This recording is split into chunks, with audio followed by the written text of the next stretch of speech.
Welcome back to New Day Northwest. You know, one of the hardest parts of being an artist is believing that what you create actually has value. My next guest is an artist specializing in the encaustic medium, which uses wax, shellac, and heat to create beautiful pieces that many are clamoring to buy. But Seattle native Kelsey Wong's road to success was, paved with a lot of fear and doubt of rejection. She's here now to share her story and her art. Thank you for being here. Thanks for having me. I feel like every artist is slightly tortured, but it's really hard to kind of break that mold.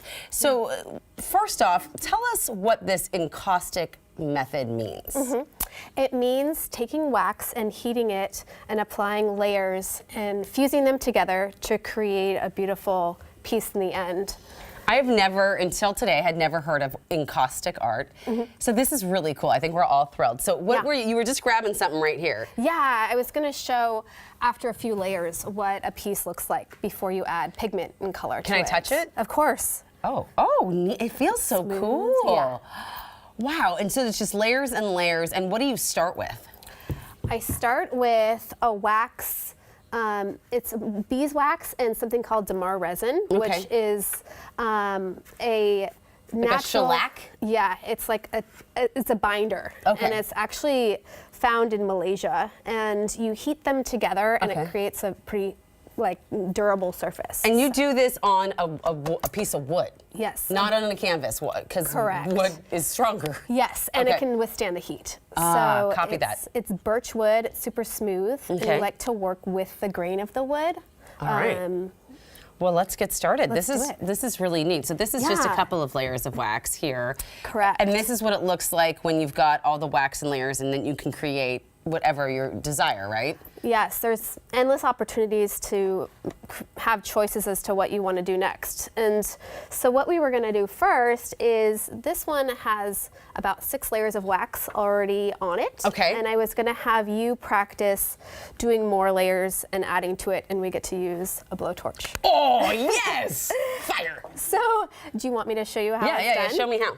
So we have this catch tray which catches the excess wax because it is extremely messy. I'm sure. So you pick it up and you sort of hold the brush parallel to the board and you just easily slide it across. Oh, are you sure you want me to do this? Yes, I do. don't want to ruin this potential piece of art here. Okay, so like that. Yep, exactly. And then go right next to it? Yeah. Okay. Just follow the line. Perfect. Are you sure? I feel like I overlapped a little. No, it's great. It all equals out. You do so many layers. Even though it doesn't look like many layers, that's quite a few layers already. Oh, wow. Okay. And so we would finish that. Finish this white layer that we're doing, right? Okay.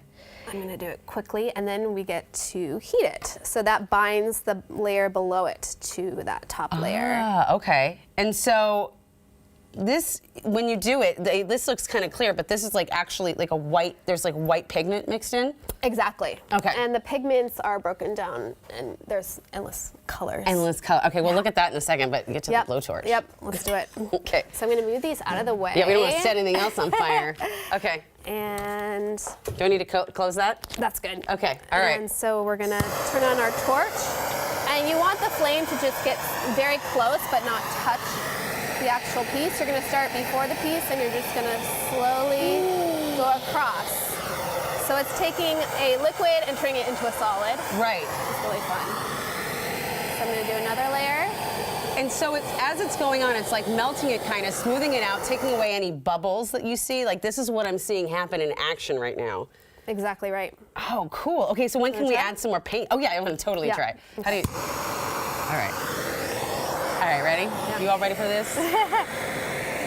How do I make sure I don't burn it? Like, obviously, I'm not really getting close enough. Oh, I can see. That's perfect. So you could actually see when you're getting to the point you need to be. Yep. And this is very satisfying, It is. Kelsey. It is. I really enjoy it. I could do this all day. But truly, this is not for the inexperienced artist. You need to have some experience doing this. Took a lot of practice. Sure. All right, so how do we put the color on it? Yeah, so next we will, what color do you? I don't know, anything. Gray, oh, no, blue? yellow. Yellow. Okay. Yeah, that's good because it'll really show. Okay. So I'm gonna move these trays around. And you're leaving these resin trays on what I used to make pancakes, Exactly. this griddle. I Yeah. love that. The Don't you love ingenuity it? is fabulous. Okay. Use a lot of materials you already have at home, which Okay. is great. And so again, I'm gonna just take the catch tray and move it over. Pretty. And, yeah, It almost just looks kind of sparkly. Yeah, there's like an iridescent quality about it. That's cool. Can I go? Yep. Okay. Your turn. Can I just ask you, like, some people get into watercolor painting, some people get into crochet. Like, how did you decide, I'm going to paint with wax and fire? I've always loved unique mediums. I did fresco restoration. I studied abroad in Italy, and just things that are a little more off the beaten path as far as mediums. And so I thought this was a fun thing. And my aunt collected art, and she collected encaustics, and so She did, so that's how Yeah. you first heard about it. That is really fascinating because I think it is it's an immersive medium. You Yeah. have a lot to do with this. By the way, should I go over another coat since I missed some spots? yeah, or no? I would maybe dip it again just in case it's cooled off. Okay. And it's something where you have to have a lot of patience, which is not. So a do this up quality. here? Sure. Yeah, you can do another layer there. Okay. Perfect. And Yep. I bet you go through a lot of brushes too. A lot of brushes. Yep. I'm already making a mess of this beautiful painting. No, it looks great. It's art, my friends. Exactly. No such thing as mistakes. Okay, and then you would fire it again? Uh-huh. And I love that we have this white, the contrast. You don't have to do the whole thing. Okay, perfect. As you see in this piece right here, I like to sometimes have that break or Yeah. horizon line. I see that. Oh, okay. It's almost like, I love that. It's very abstract. Yeah.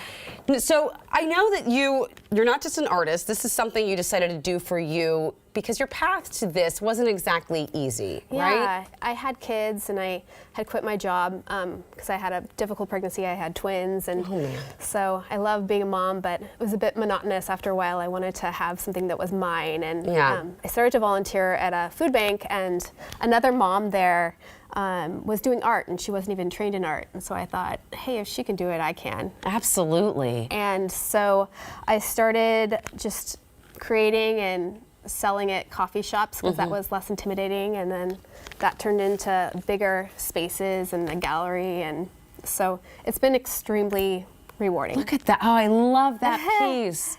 You've come you. away a long way from being a lost mom to finding this beautiful creative outlet.